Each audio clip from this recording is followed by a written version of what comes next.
We got picked up by the mission president. We went to the mission home. We had a little orientation kind of a thing.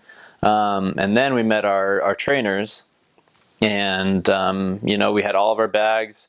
And my trainer was Elder Douglas. I really, really liked him. He was from Utah. He brought me to my area, and we were actually opening up a new area. So he didn't really know anything about it. So kind of same thing. We hooked all my bags and his bags into a bus, and we were just trying to follow some of the other elders that were trying to give us directions on which buses to take. And we eventually arrived at our area, and it was just pouring rain, like monsoon pouring rain. And I had not packed an umbrella or like a raincoat because I was like, well, I just wanted to, get an umbrella there, and I wasn't really worried about it. So, and I was still in my suit pants at that point. And so we meet at our apartment, and two other elders that had previously been in the area that kind of knew like where to go and where some of the members were. So the elder that had been there went with my trainer, and I went with his junior companion that was from Honduras, which was kind of like, I didn't really know like a ton of Spanish at that point, so it was very difficult. And so they took off, and we took off, and we were going to meet later that night in order to meet back up. And it was just pouring rain, and I just remember being absolutely soaked and running through like puddles, and like there was like a river going down the street, and it was like that high. It was just like ridiculous.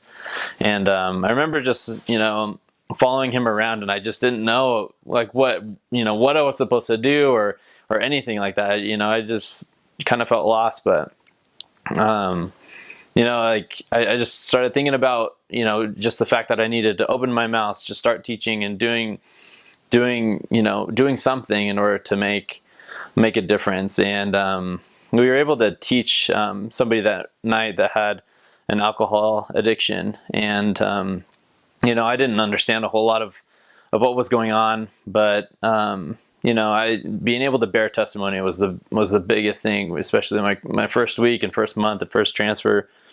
Just being able to bear testimony in the language, like that's something that I really focused on, and it's something that even after I learned the language, I focused on the rest of the mission.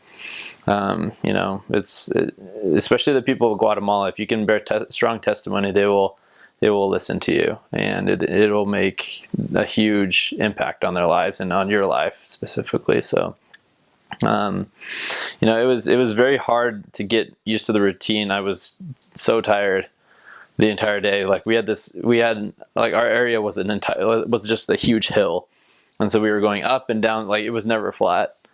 And so we were just going up this huge hill and down this huge hill every single night.